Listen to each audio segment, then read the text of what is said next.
کر رہی ہوں تو میں پہلے صرف آپ کو حدیث پڑھ کے ترجمہ کر دیتی ہوں ایک بار، اور اس کے بعد ہم اس کو اچھی طرح تفصیل کریں گے اس کے بارے میں انشاءاللہ. تو اعوذ باللہ من الشیطان الرجیم. باب قول النبی، باب آپ صلی اللہ علیہ وسلم، رسول اللہ صلی اللہ علیہ وسلم کے اس قول کے بارے میں، الدین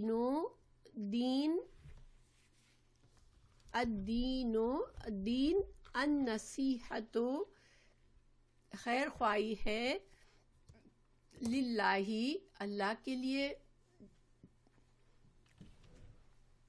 ولرسولہ، اور اللہ کے رسول کے لیے، ولأئمۃ المسلمین، اور مسلمان حاکموں کے لیے، وعامتہ، اور مسلمانوں کے عام مسلمانوں کے لیے. یعنی کہ اس کا ترجمہ کیا ہے کہ آپ صلی اللہ علیہ وسلم کا یہ فرمانا کہ دین جو ہے وہ خیر خواہی کا نام ہے، اخلاص کا نام ہے، اور وہ اللہ کے لیے، اللہ کے رسول کے لیے، مسلمان حاکموں کے لیے اور تمام مسلمانوں کے لیے. وقولہ، اور اللہ سبحانہ تعالیٰ، وقولہ تعالیٰ، اور اللہ کا قول. اچھا، نصرت کو لنک نہیں ملی ہے، آئی ایم سرپرائز، کیوں نہیں ملی ہے؟ تو اللہ سبحانہ تعالیٰ کا یہ فرمانا، اذا نصحوا، جب انہوں نے خیر خواہی کی، للہ، اللہ کے لیے، ورسولہ، اللہ اور رسول کی خیر خواہی کی. اور یہ باب کا تھا، ٹھیک ہے. میں اس کا ایکسپلینیشن کروں گی انشاءاللہ. اب آگے ہم پڑھتے ہیں، حدیث کو پڑھ لیتے ہیں ایک بار.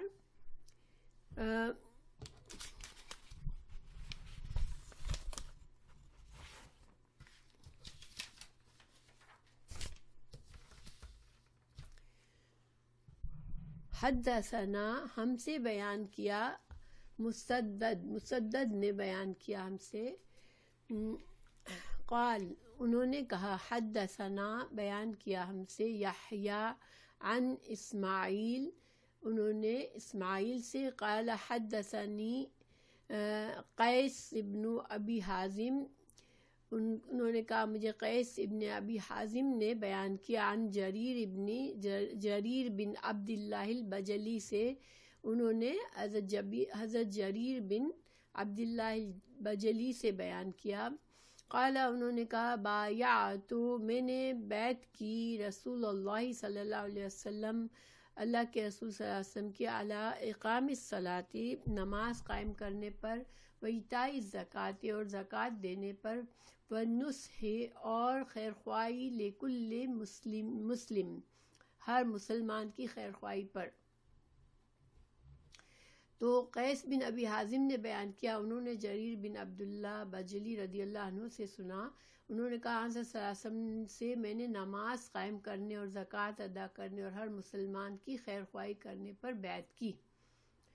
یہ حدیث مختلف جگہوں پر آئی ہے. پھر حدیث 58 میں ہے، حدثنا ابو النعمان قال حدثنا ابو عوانۃ عن زیاد بن علاقۃ قال سمعت جریر بن عبداللہ یقول، میں نے جریر بن عبداللہ سے سنا، وہ فرما رہے تھے، وہ کہہ رہے تھے، یوم مات مغیرۃ بن شعبہ، جس دن فوت ہوئے مغیرہ بن شعبہ، قام،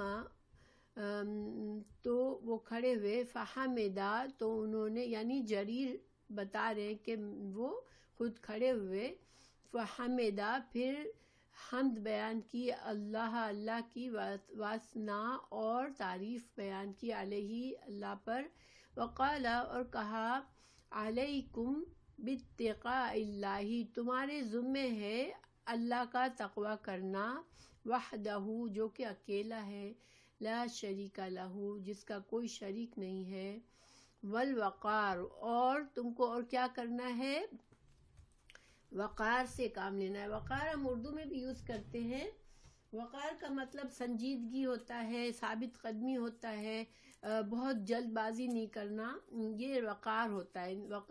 باوقار انسان جو ہے وہ بہت سوچ سمجھ کر بات کرتا ہے، بے وقت بے ضرورت ریئیکٹ نہیں کرتا. ٹھیک ہے، بردباری. ہاں ماشاءاللہ. تو بس سکینہ کہتے اطمینان. تم کو وقار اور اطمینان سے معاملہ کرنا ہے، حتیٰ یہاں تک کہ یاتیکم آ جائے تمہارے پاس امیرن، تمہارے پاس نیا امیر جب تک آئے، جب تک تم کو کیا کرنا ہے کہ صبر سے وقار سے کام لینا ہے، سکون سے رہنا ہے، اور جلد بازی سے کوئی معاملہ نہیں کرنا، اور اللہ کا تقوی کرنا ہے. فَإِنَّمَا، تو بے شک، یاتیکم الآن، کہ وہ اب آنے والا ہے تمہارے پاس، یعنی کہ نیا حاکم آنے والا ہے. مغیرہ بن شعبہ جو تھے وہ کوفہ کے حاکم تھے. جب ان کا وہ فوت ہوئے تو انہوں نے حضرت جریر کو اپنا نائب بنایا تھا، ٹیمپریری جس کو کہتے ہیں، وقتی حاکم بنایا تھا، جب تک کہ ہاں پیشنس بھی آ جاتا ہے. وقار میں ذرا زیادہ معنی ہے. پروقار آدمی کے اندر صبر بھی ہوتا ہے، اور بڑا وہ سلجھا ہوا انسان ہوتا ہے، سنجیدہ انسان ہوتا ہے، معاملے کو سوچ سمجھ کر ٹیکل کرتا ہے. تو جب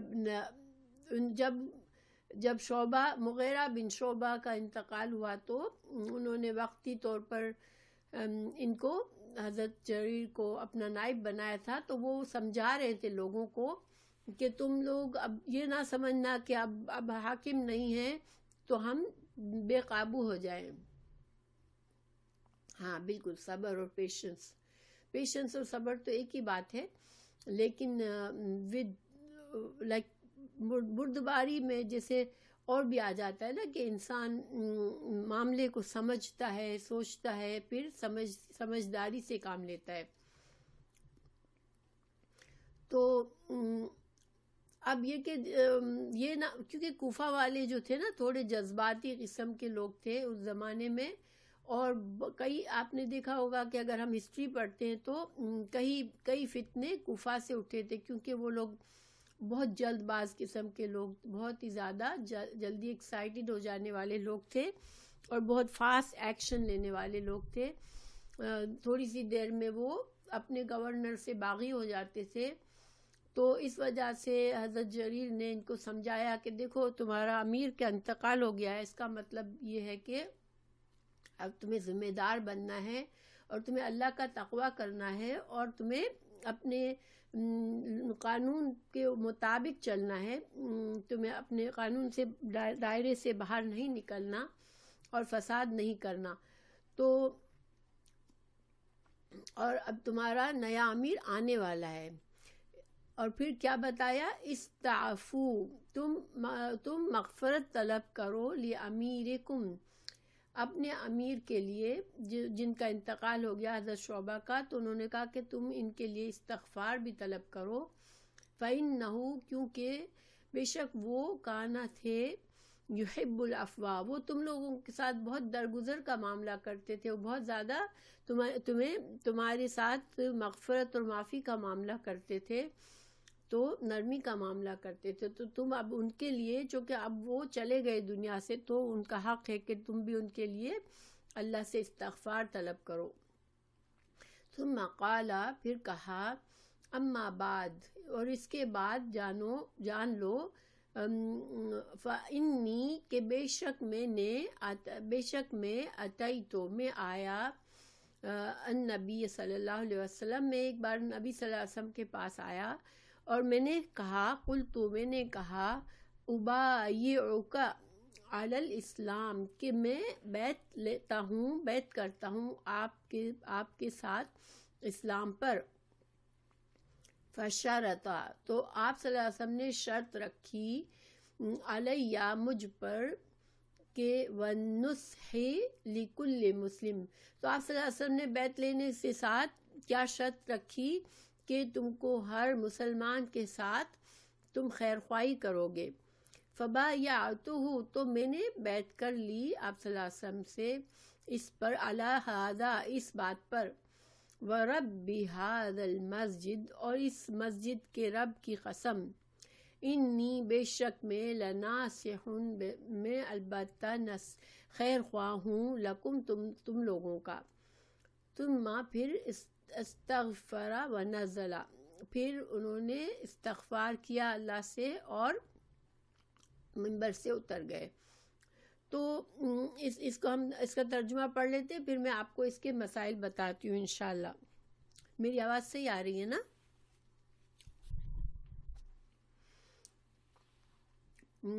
تو ہم سے ابو نعمان نے بیان کیا، ہم سے ابو عوانہ نے بیان کیا، انہوں نے کہا، انہوں نے زیاد سے، انہوں نے علاقہ سے کہا، میں نے جریر بن عبداللہ سے سنا، جس دن مغیرہ بن شعبہ حاکم کوفہ کا انتقال ہوا تو وہ خطبہ کے لیے کھڑے ہوئے، یعنی حضرت جریر کھڑے ہوئے اور اللہ کی تعریف اور خوبی بیان کی اور کہا، تم کو اکیلے اللہ کا ڈر رکھنا چاہیے، اس کا کوئی شریک نہیں، اور تحمل اور اطمینان سے رہنا چاہیے اس وقت تک کہ کوئی دوسرا حاکم تمہارے اوپر آئے، اور وہ ابھی آنے والا ہے۔ پھر فرمایا کہ اپنے مرنے والے حاکم کے لیے دعائے مغفرت کرو، کیونکہ وہ مغیرہ جو تھے وہ بھی معافی کو پسند کرتا تھا۔ پھر کہا کہ اس کے بعد تم کو معلوم ہونا چاہیے کہ میں ایک دفعہ حضرت صلی اللہ علیہ وسلم کے پاس آیا، وعلیکم السلام ورحمۃ اللہ وبرکاتہ، غازیہ، میں رسول اللہ صلی اللہ علیہ وسلم کے پاس آیا، میں نے عرض کیا کہ میں آپ سے اسلام پر بیعت کرتا ہوں۔ آپ نے مجھ سے ہر مسلمان کی خیر خواہی کے لیے شرط کی، پس میں نے اس شرط پر آپ سے بیعت کر لی، پس اس مسجد کے رب کی قسم میں تمہارا خیر خواہ ہوں۔ پھر استغفار کیا اور منبر سے اتر گئے۔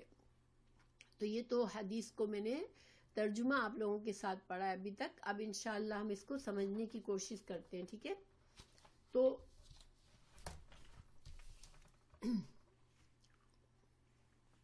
باب قول النبی، باب آپ صلی اللہ علیہ وسلم کے اس قول کے بارے میں، الدینو، کے دین، النصیحتو، کے دین جو ہے وہ خیر خواہی کا نام ہے، للہ، اللہ کے لیے، ولرسولہ، اور اللہ کے رسول کے لیے، وائمۃ، اور ائمہ یعنی کہ حاکم، المسلمین، مسلم حاکموں کے لیے، وعامتہ، اور عام مسلمانوں کے لیے۔ یہ ایک حدیث کا ٹکڑا ہے جو امام بخاری یہاں باب میں لائے، یہ صحیح حدیث ہے، اور امام مسلم نے اس کو بیان کیا اپنی بک میں۔ حضرت امام بخاری نے اس حدیث کو اپنی کتاب میں کہیں باقاعدہ سند کے ساتھ نہیں بیان کیا، کیونکہ ان کے پاس اس کی سند ان کی کنڈیشنز دیکھیں، امام بخاری جو تھے نا، وہ صحیح ترین حدیث بھی ہوتی تھی، مگر ان کی جو کنڈیشنز انہوں نے رکھی تھی اپنی کتاب کے لیے، وہ اپنی کنڈیشنز پر قائم رہتے تھے، اور اپنی کنڈیشنز کے اگر کوئی حدیث چاہے کتنی بھی صحیح ترین ہو، اعلیٰ قسم کی ہو، مگر وہ اپنی کتاب میں اس لیے نہیں لکھتے تھے کہ انہوں نے ایک بار جو کنڈیشن رکھ لی تھی بس اس پر وہ قائم تھے، اور اس پر اگر وہ شرط نہیں اترتی تھی حدیث تو پھر وہ اس کو نہیں لیتے تھے۔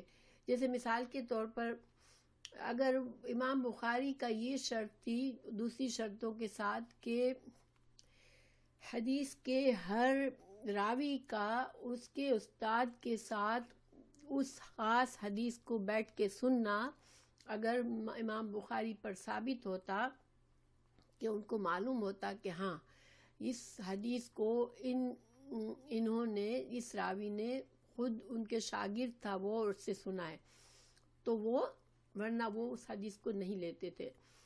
تو بہرحال یہ حدیث بہت اہم حدیث ہے، اس لیے اس کو امام بخاری پھر بھی لے آئے اس کو، لیکن اس کو باقاعدہ سند کے ساتھ، حدیث نمبر کے ساتھ نہیں، اس کو اپنی کتاب میں نہیں شامل کیا بلکہ باب میں لائے۔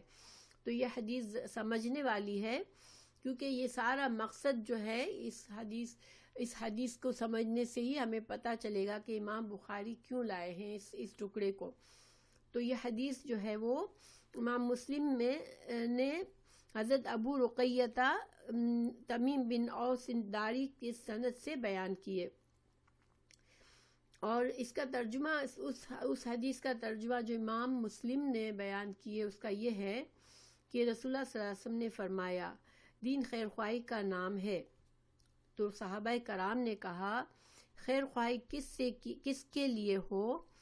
آپ صلی اللہ علیہ وسلم نے فرمایا اللہ کے لیے، اللہ اس کی کتابوں کے لیے، اس کے رسولوں کے لیے، مسلمانوں کے حکمرانوں کے لیے اور عوام کے لیے. یہ حدیث ہے، ٹھیک ہے. تو اب اس میں ہمیں نصیحت، خیر دین جو ہے النصیحہ کا نام ہے. تو النصیحہ کیا ہے اس کو سمجھتے ہیں ہم. النصیحہ کا معنی ہوتا ہے نون صاد ہا سے نصح ہے.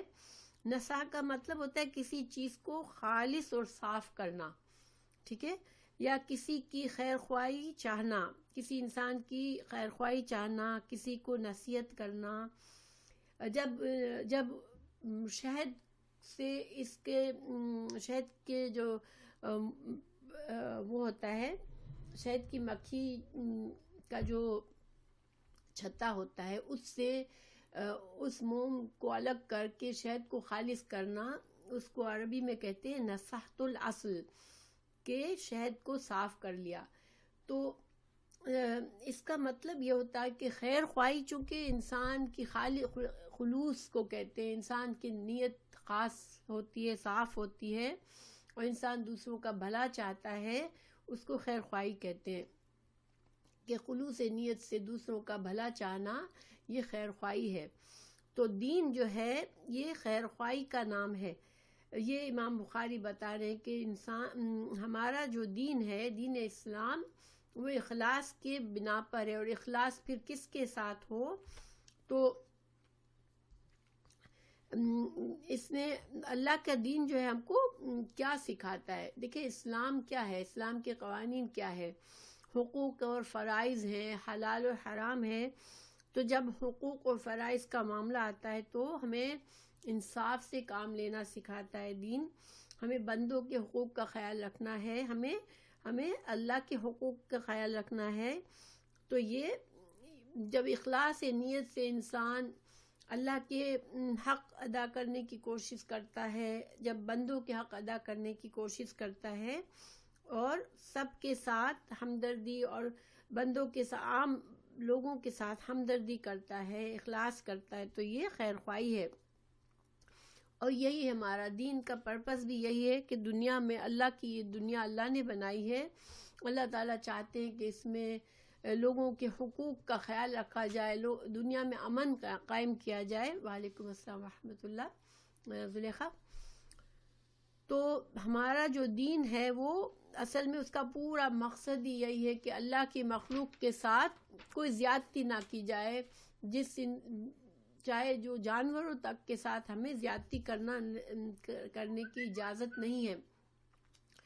تو اللہ کے حق، اللہ کے ساتھ انسان کیسے خیر خواہی، اللہ کے ساتھ خیر خواہی کا کیا مطلب ہے؟ دیکھیں انسان پورے سچے دل کے ساتھ اللہ پر ایمان لائے، اس کے احکامات اور اطاعت کرے، احکامات کی اطاعت کرے، اللہ کی ذات اور صفات اور اللہ کے حقوق میں کسی کو شریک نہ ٹھہرائے.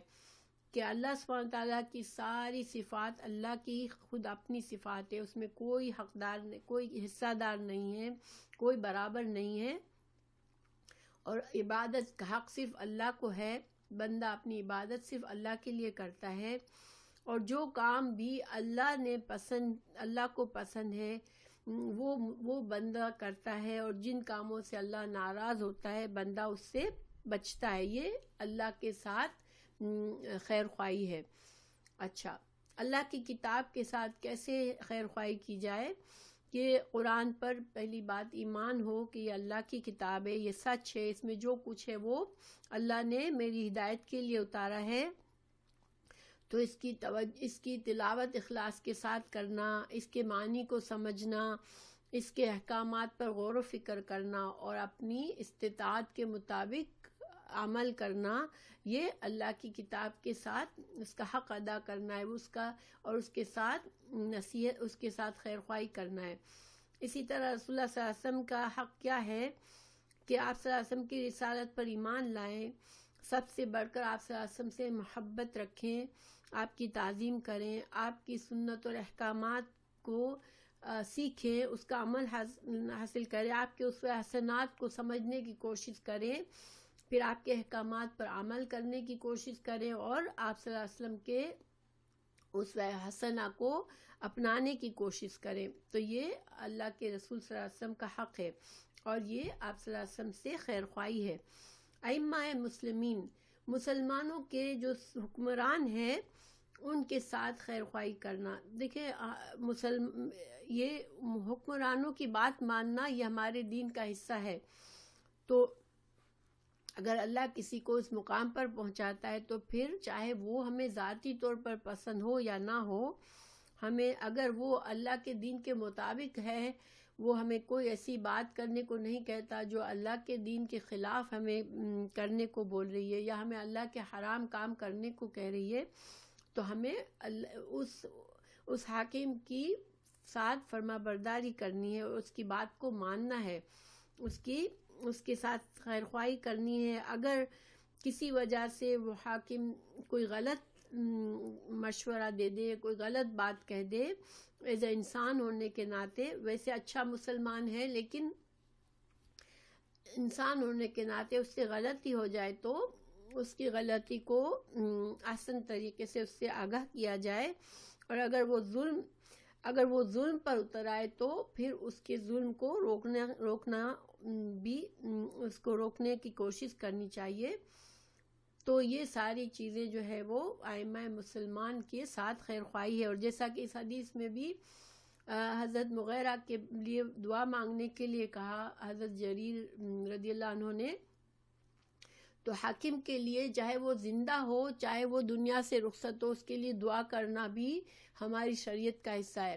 عام طور پر ہمارے ہاں ایک طریقہ بن گیا ہے کہ جو بھی حکمرانی تک پہنچتا ہے تو اس کو صرف تنقید کا ہی نشانہ بنایا جاتا ہے، صرف اس کی ہر بات پر اسے برا ہی کہا جاتا ہے، لیکن اس کے لیے کوئی خیر خواہی سے دعا نہیں کرتا کہ اللہ اس کو توفیق دے کہ وہ صحیح طرح سے اللہ نے اسے عہدہ دیا ہے کہ اللہ کی مرضی کے بغیر کوئی کسی مقام پر نہیں پہنچ سکتا۔ اگر اللہ نے اسے مسلمانوں پر حکمران بنایا ہے تو پھر ہمیں اس کے لیے اخلاص سے دعا مانگنی چاہیے کہ اللہ اسے اخلاص کے ساتھ حکومت کرنے کی توفیق دے، اور اس کے اچھے فیصلوں پر اس کو انکریجمنٹ کرنا چاہیے ہمیں، اور اس سے غلطی ہو جائے تو اچھی طرح سے نشاندہی کرنی چاہیے، لیکن ہر وقت بے مقصد تنقید کا نشانہ نہیں بنانا چاہیے۔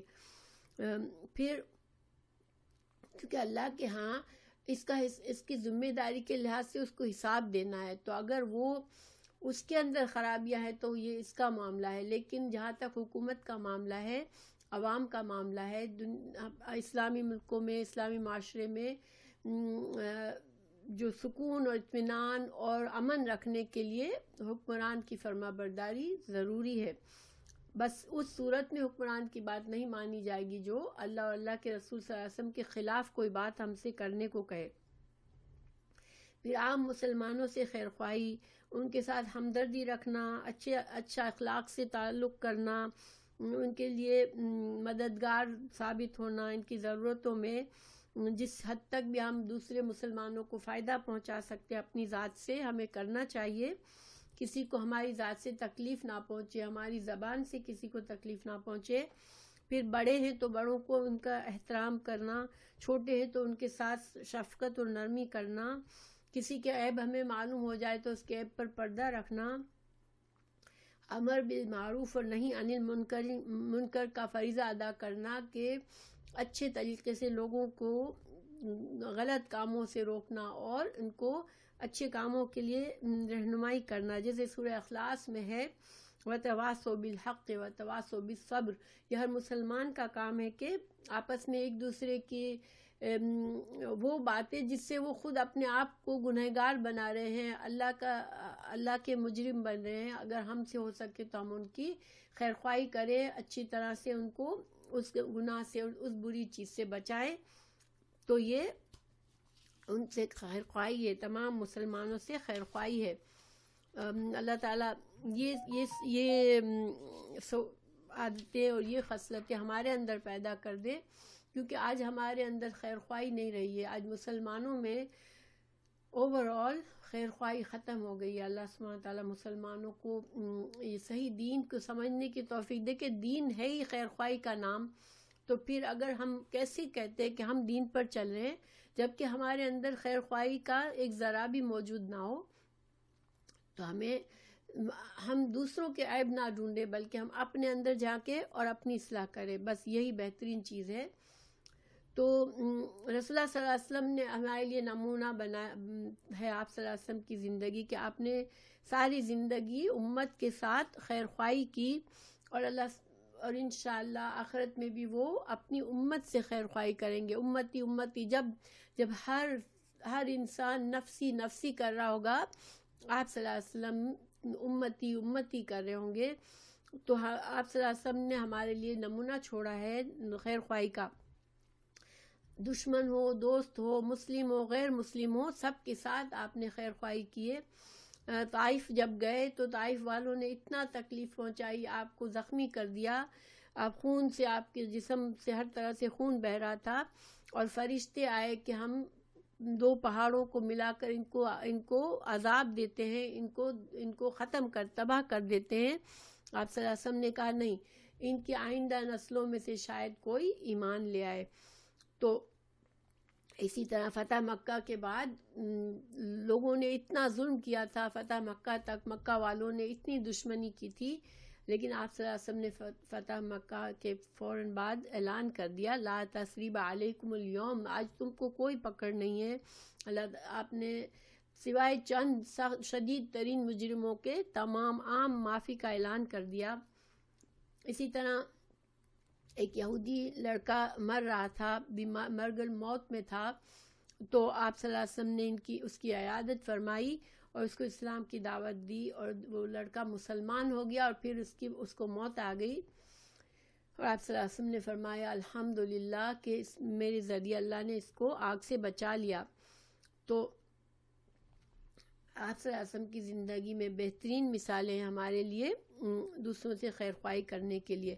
پھر اللہ تعالیٰ نے انبیاء کرام کو جب مبعوث کیا تو یہ اللہ سبحانہ تعالیٰ نے بندوں پر بھلائی کی. ہر نبی اپنے قوم کے لیے خیر خواہ تھا.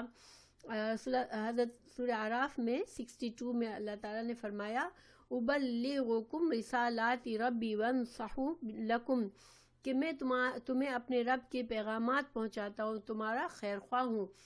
تقریباً ہر نبی جس کا قصہ سورہ اعراف میں آیا، سب نے یہ بات کہی کہ میں تمہارا خیر خواہ ہوں. سب نے اپنی اپنی قوم کو بتایا کہ میں تمہارا خیر خواہ ہوں.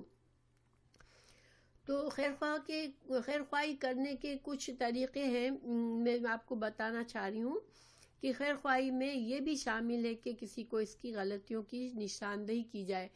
دیکھیں، ہم عام طور پر کہتے ہیں کہ ہم اپنا we are minding our own business, ہم کسی کے معاملے میں نہیں بولتے. نہیں، اچھے طریقے سے انسان کو، کسی مسلمان کو خرابی کی طرف جاتے ہوئے دیکھ کر دوسرے مسلمان کو ہر کوشش کرنی چاہیے کہ وہ اس کو اس کی غلطی بتائے اور اس کی اصلاح کر لے تاکہ وہ آخرت کے نقصان سے بچ جائے.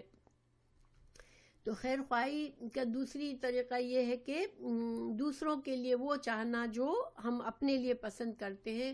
یہ حدیث ہم پڑھ چکے ہیں کہ مسلمان جو ہے وہ دوسروں کے لیے وہی پسند، اپنے بھائی کے لیے وہ پسند کرتا ہے جو اپنے لیے پسند کرتا ہے. اس میں بہت سارا معنی آ جاتا ہے کہ انسان مجھے عزت سے لوگ ٹریٹ کرے، مجھ سے محبت کرے، میری بات کو اہمیت دے، میرے حقوق کو ادا کرے. مجھے یعنی کہ ہر طرح کے اچھی چیزیں میں چاہتی ہوں اگر لوگوں سے، تو پھر میں یہ سوچوں کہ ہر مسلمان وہی ڈیزرو کرتا ہے جو میں دوسروں سے چاہتی ہوں. تو یہی ہمارا دین ہم کو سکھاتا ہے. پھر حدیث ہے اس بارے میں، لا یؤمن احدکم حتی یحب لاخیہ ما یحب لنفسہ. بخاری کی حدیث نمبر 13 ہم پڑھ چکے ہیں کہ کوئی کسی کا ایمان کامل نہیں ہوتا جب تک کہ وہ اپنے بھائی کے لیے وہ نہ پسند کرے جو اپنے لیے اپنی ذات کے لیے پسند کرتا ہے۔ اسی طرح تیسرا طریقہ یہ کہ خیر خواہی میں یہ بھی شامل ہے کہ انسان کسی کے لیے نیکی یا بھلائی یا کسی فائدے کی طرف رہنمائی کرے۔ کسی کو ہم مشورے کی ضرورت ہے، کسی کو بات سمجھنے کی ضرورت ہے، کسی کو کوئی ایسا فیصلہ کرنا ہے جس سے وہ اس کو فائدہ یا نقصان والی بات ہے، تو اگر ہم اس کو اچھی طرف رہنمائی کریں تو یہ بھی خیر خواہی ہے، کیونکہ حدیث ہے کہ من دل علی خیر فلہ مثل اجر فاعل، کہ جس نے کسی دوسرے کو خیر خواہی اچھی خیر کی طرف بلایا تو اس کے لیے اتنا ہی اجر ہے۔ اگر وہ بندہ آپ کی بات قبول کر کے وہ خیر خواہ وہ اچھا کام کر لیتا ہے، اگر آپ کسی کو اچھے کام کی طرف بلاتے ہیں، وہ بندہ آپ کی بات سن کے اچھا کام کرتا ہے تو آپ کو اس کے کام کا بھی پورا اجر ملے گا۔ یہ صحیح مسلم کی حدیث ہے۔ پھر خیر خواہی میں یہ بھی شامل ہے کہ کسی کی غیر موجودگی میں اس کی اچھی بات کرنا اور اس کی کوئی فائدہ پہنچانے والا کام کرنا یا اس کو نقصان سے بچانا۔ دیکھیں سامنے تو ہر انسان دوسروں کے لیے اچھا ہوتا ہے، کسی کی غیر موجودگی میں اس کے لیے بھلائی سوچنا، اس کو فائدہ پہنچانا، اس کو نقصان سے بچانا، یہ خیر خواہی ہے۔ حدیث ہے کہ من نصر اخاہ بظہر الغیب نصرہ اللہ فی الدنیا والآخرہ، جس نے اپنے بھائی کی مدد اس کے پیچھے کی، اللہ تعالیٰ اس کی دنیا اور آخرت میں مدد فرمائے گا۔ تو خیر خواہی کی یہ ساری باتیں خیر خواہی کی ہیں۔ میں نے تھوڑا سا وقت زیادہ لیا اس ٹکڑے کو سمجھانے میں، کیونکہ یہ ہم لوگوں کے لیے بہت ضروری ہے کہ ہم اس کو سمجھیں اور ان کو دعا مانگیں کہ اللہ تعالیٰ ہمیں تمام مسلمانوں کا خیر خواہ بنا دے، ہمیں اس دین میں خالص کر دے ہمیں، اور اللہ کے رسول، اللہ کی کتابوں پر کے ساتھ ہمیں خیر خواہی کرنے کی توفیق عطا کرے۔ اور آج کل کی جو ضرورت ہے کہ ہم اپنے حکمرانوں، مسلمان حکمران ہوں تو ان کے ساتھ بھی خیر خواہی کریں انشاءاللہ۔ پھر اگلا ٹکڑا ہے، ابھی تک ہم باب پر ہی ہیں، بس یہ میں نے اس ٹکڑے کو ابھی سمجھایا ہے آپ کو، ٹھیک ہے۔ اب ہم آگے چلتے ہیں کہ امام بخاری نے باب میں یہ آیت کا ٹکڑا ڈالا، اذا نصحوا للہ ورسولہ۔ یہ آیت جو ہے وہ سورہ توبہ کی ہے۔ تو پوری آیت اصل میں اس طرح ہے کہ اللہ تعالیٰ نے فرمایا، جب غزوہ تبوک ہوا تو یہ ایک عام اعلان ہوا کہ ہر مسلمان کے لیے فرض ہے جہاد میں جانا، یعنی اس وقت کسی کو رخصت نہیں تھی، سب کو جنگ کے لیے نکلنا تھا، کیونکہ اس وقت دین ہمارا اسلام ابھی پوری طرح سے اسٹیبلش نہیں تھا، پوری اسلامی حکومت اتنی مضبوط نہیں تھی کہ اس کی اپنی فوج ہو، تو وہی صحابہ کرام ہی جہاد کے لیے نکلتے تھے، مگر ہر دفعہ ہر ایک پر فرض نہیں ہوتا تھا۔ مگر جنگ تبوک میں اللہ تعالیٰ نے عام اعلان، رسول اللہ صلی اللہ علیہ وسلم نے عام اعلان کر دیا کہ یہ والے غزوے میں ہمیں رومن سے لڑنا ہے جا کے، اور ہر مسلمان کو فرض ہے کہ وہ اس میں شامل ہو۔ لیکن اس وقت کچھ ایسے لوگ بھی تھے جو کہ بہت کمزور تھے، بہت زیادہ فزیکلی کمزور تھے، بیمار تھے، ضعیف ہو گئے تھے بہت زیادہ، یا تنگ دست تھے، وہ اپنی سواری یا اپنے سفر کا سامان خرچ نہیں کر سکتے تھے۔ اور اس زمانے کے جہاد میں انسان خود اپنی سواری، اپنا زاد راہ سب کچھ خود خرچتا تھا، اپنی جان اور مال سے جہاد ہوتی تھی۔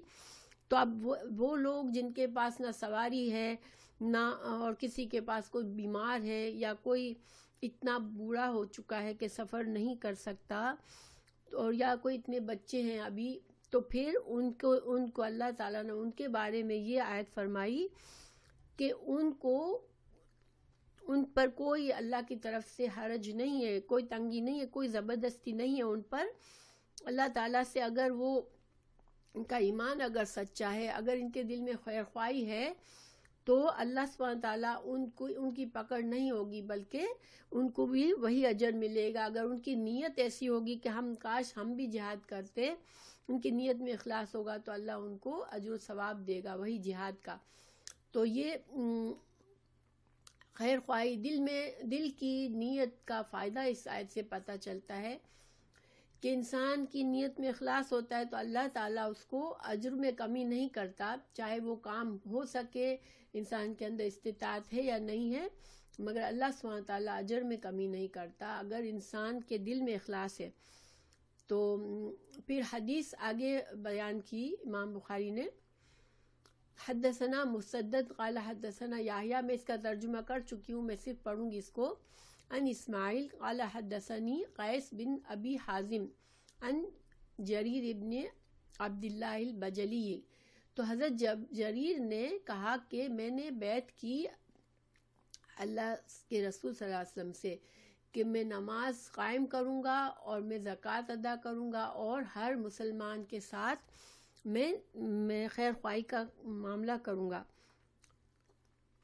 اچھا، میں تھوڑا سا اس سے پہلے میں حضرت امام بخاری کا مقصد بیان کر دوں کہ چونکہ امام بخاری نے یہ باب باندھا ہے جس سے پتہ چلتا ہے کہ امام بخاری یہ حدیث باب کے اندر جب لاتے تو امام بخاری کا مقصد پتہ چلتا ہے کہ وہ کس مقصد سے اس حدیث کو لائے ہیں اس کتاب میں۔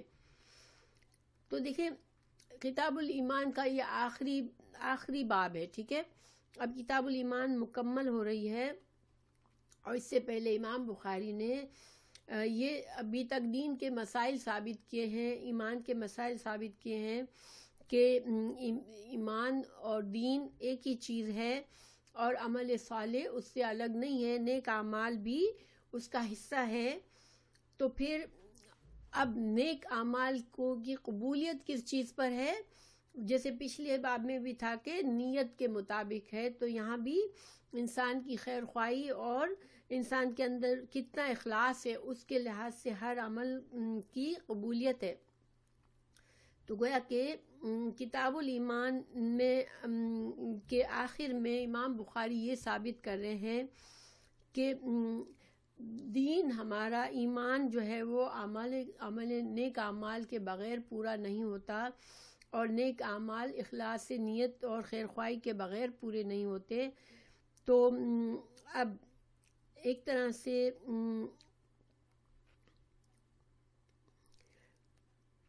ہمیں امام بخاری یہ اشارہ دے رہے ہیں سب سے پہلی بات کہ ہم خود اپنی نیت بھی چیک کر لیں۔ آج ہم یہ کتاب پڑھ رہے ہیں، آپ صلی اللہ علیہ وسلم کی تعلیمات کو سیکھ رہے ہیں، تو اب ہم چونکہ ایمان کا باب اب ختم ہو رہا ہے، اب معاملات کا شروع ہونے والا ہے، تو معاملات کے طرف جانے سے پہلے ہم اپنی نیت کو چیک کریں کہ ہم یہ کیوں سیکھ رہے ہیں، یہ کتاب ہم کیوں پڑھ رہے ہیں، کہ ہم اس سے اللہ کے دین کو سمجھیں اور اس پر اپنی استطاعت کے مطابق عمل کریں۔ دیکھیں، علم انسان بہت سے مقاصد سے علم حاصل کرتا ہے، انسان اپنے نالج بڑھانے کے لیے، انسان اپنی بڑائی ثابت کرنے کے لیے، انسان کوئی عہدہ حاصل کرنے کے لیے، بہت سے مقاصد سے انسان اللہ کے دین کو سمجھنے کی کوشش کرتا ہے۔ لوگ قرآن اور حدیث بھی دنیا کے فائدوں کے لیے سیکھنے کی کوشش کرتے ہیں۔ تو امام بخاری ہمیں سمجھا رہے ہیں کہ اب ہم نے دین کو ایمان کو سمجھ لیا، ہم نے ایمان کیا ہے، ہمارا دین کیا ہے، تو اب ہمیں آخری جب بس ایک لاسٹ ایڈوائس دے رہے ہیں کہ یہ سب کچھ تم اب جو علم حاصل کرو گے تو اپنی نیت پر چیک رکھنا، اپنے اندر اخلاص پیدا کرنا، اور اپنے اس مقصد سے پڑھنا کہ تم اس سے عمل کرنا سیکھو اور اب اللہ کی رضا حاصل کر لو۔ پھر دوسری بات یہ کہ امام بخاری خود اپنی نیت کا بھی اظہار کر رہے ہیں کہ میں نے بھی جو یہ کام کیا ہے اور آئندہ میں جو باتیں آپ لوگوں کو بتاؤں گا وہ میں اپنے اخلاص سے آپ کے ساتھ خیر خواہی کرتے ہوئے بتا رہا ہوں، کیونکہ میں چاہتا ہوں کہ آپ لوگوں کی بھی بھلائی ہو اور آپ لوگ بھی دین کا علم حاصل کریں اور اللہ کی رضا کما لیں۔ اور امام بخاری نے چونکہ کتاب الایمان میں کچھ عقائد پر تنقید بھی کی ہے، جیسے ہم نے پڑھا کہ جو لوگ ایمان کو صحیح نہیں سمجھتے ان گروہوں کے بارے میں امام بخاری نے تنقید کی ہے، جو ایمان کی صحیح تعریف نہیں کرتے، تو وہ بھی امام بخاری یہ بتانا چاہ رہے ہیں کہ میں نے صرف خیر خواہی کی ہے. جیسے کہ حضرت جریر نے خیر خواہی سے کوفہ والوں کی پر تنقید کی، کیونکہ ان کا پتہ تھا کہ وہ تھوڑے ہی دن میں بے قابو ہو جائیں گے اگر گورنر نہیں ہوگا تو انہوں نے جس طرح خیر خواہی کی، اسی طرح امام بخاری کا بھی کہنا یہ ہے کہ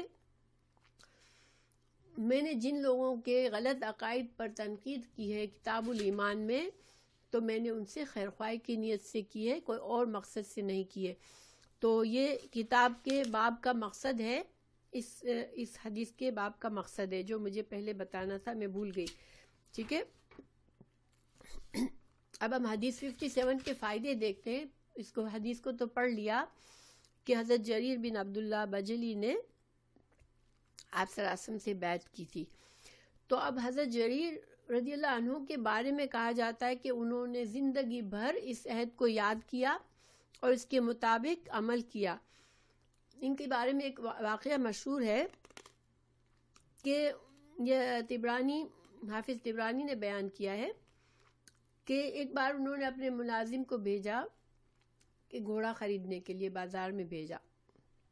ملازم نے گھوڑے کو دیکھا، پسند کیا اور گھوڑے کے جو مالک تھا اس کو ساتھ لے کر آیا تاکہ اس گھوڑے کے پیسے جو سیٹ ہوئے تھے، جو اس کی قیمت سیٹ ہوئی تھی وہ ادا کر دے. اور وہ قیمت 300 درہم میں راضی ہو گیا تھا وہ آدمی گھوڑے کو بیچنے کے لیے. تو جب حضرت جریر بن عبداللہ کے پاس وہ گھوڑے کو لے کر آئے، اس کا مالک بھی ساتھ تھا، تو انہوں نے گھوڑے کو دیکھا تو پھر ان کو لگا کہ یہ گھوڑا تو بہت قیمتی ہے، یہ آدمی مجھے بہت کم پیسوں میں دے رہا ہے. تو انہوں نے اس سے کہا تم نے مجھ سے بہت کم قیمت پر تم تیار ہو گئے ہو، تمہارا گھوڑا جو ہے وہ بہت قیمتی ہے. تو انہوں نے پھر اس کو بڑھاتے 800 درہم دیے اس آدمی کو اور گھوڑا خریدا. سب حیران تھے کہ جب وہ چلا گیا تو حضرت جریر بن عبداللہ سے لوگوں نے کہا کہ آپ کو جب بیچنے والے کو کوئی پرابلم نہیں تھا، وہ آپ کو 300 درہم میں دے رہا تھا، تو آپ نے کیوں 800 درہم میں لیا اسے؟ تو حضرت جریر نے کہا کہ میں نے رسول اللہ صلی اللہ علیہ وسلم سے بیعت کی تھی کہ میں ہر مسلمان سے خیر خواہی کروں گا، تو اگر اس بیچنے والے کو اپنے گھوڑے کی صحیح قیمت کا اندازہ نہیں ہے تو مجھے تو اندازہ ہے نا، میں کیسے اس سے کم قیمت میں لے لوں؟ کیونکہ دیکھیں جب مثال کے طور پر اگر گھوڑا بچپن سے اس کے استبل میں پیدا ہوا، اسی نے اس کو بڑا کیا، تو اس کو بازار کی ہو سکتا ہے کہ اس کو بازار میں اس گھوڑے کی کیا ویلیو ہے وہ پتہ نہ ہو، مگر حضرت جریر چونکہ گھوڑے لیتے رہتے تھے تو ان کو پتہ تھا کہ یہ گھوڑا بہت قیمتی ہے، تو انہوں نے اس کی جو فیئر قیمت تھی وہ اس کو دی. تو یہ ایک واقعہ بیان کیا جاتا ہے ان کے بارے میں. اور یہاں اس حدیث میں بھی ہمیں پتہ چلتا ہے کہ انہوں نے بہت اخلاص سے کوفہ والوں کو بھی تلقین کی کہ تم صبر سے کام لینا، وقار سے کام لینا اور فتنوں میں مت پڑ جانا. تو یہ حدیث جو ہے اس کو بھی ہم پڑھ لیتے ہیں، دوسری والی کو بھی. پہلی حدیث امام بخاری مختلف جگہوں پر لائے ہیں، انشاءاللہ میں اس کلاس کے آخر میں اس کے بارے میں بتا دیتی ہوں کہ وہ کس کس مقصد سے لائے ہیں. یہاں پر یہ حدیث میں ہے کہ جب حضرت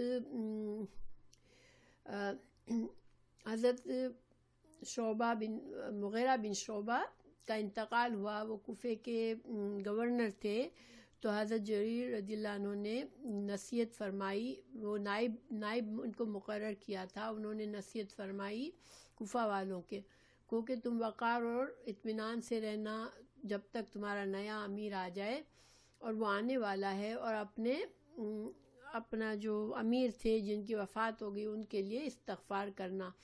تو یہ استغفار کرنا گویا کہ وہ ان کو سمجھا رہے ہیں کہ تمہارا حق بنتا ہے کہ جس نے تمہارے ساتھ اتنی اچھی طرح سے تمہارے گورنر رہے اور تمہارے ساتھ اتنے اچھے معاملات کیے، تو تم بھی اب ان سے یہ اچھائی کرو کہ ان کے استغفار کرو ان کے لیے، اور ان کو اچھی باتیں سمجھائی تاکہ وہ اللہ کی نافرمانی کے کام نہ کریں جب تک کہ نیا گورنر نہ آ جائے۔ تو انہوں نے نصیحت کی کہ تم اللہ کا تقوی کرنا، تم تحمل و اطمینان سے کام لینا، بہت جلد تمہارا نیا گورنر آ جائے گا، اور تم اپنے مرنے والے گورنر کے لیے مغفرت طلب کرنا، کیونکہ وہ بھی تمہارے ساتھ معافی اور درگزر کا معاملہ کرتا تھا۔ تو گویا کہ اس حدیث سے بھی ایک تو امام جریر کی خیرخواہی کا پتہ چلتا ہے، دوسرے یہ پتہ چلتا ہے کہ انہوں نے کوفہ والوں سے خیرخواہی کی، اور انہیں کہا بھی کہ میں اس مسجد کے رب کی قسم کھاتا ہوں کہ میں بھی تمہارے ساتھ خیرخواہی کر رہا ہوں۔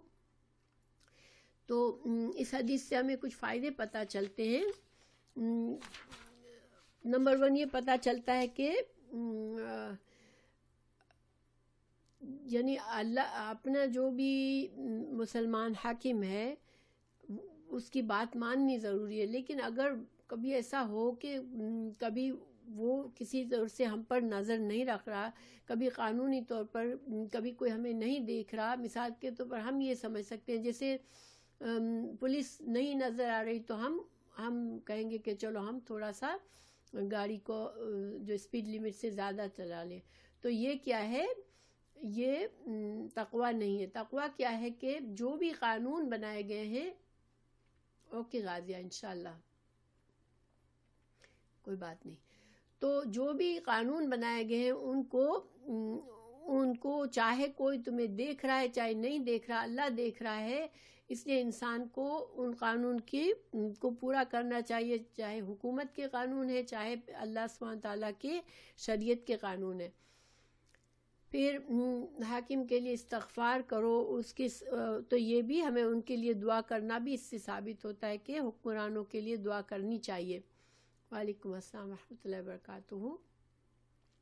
اور دوسرا یہ کہ اسلام بھی ایک وعدہ ہے، ہم نے بھی اسلام کو قبول کرتے ہیں، ہم کہتے ہیں ہم مسلمان ہیں، تو یہ ہمارے لیے ایک ہمارا وعدہ ہے، ہماری اس خیر خواہی یہ ہونی چاہیے کہ اب لا الہ الا اللہ محمد رسول اللہ کے سارے تقاضوں کو ہم اخلاص کے ساتھ پوری کرنے کی کوشش کریں۔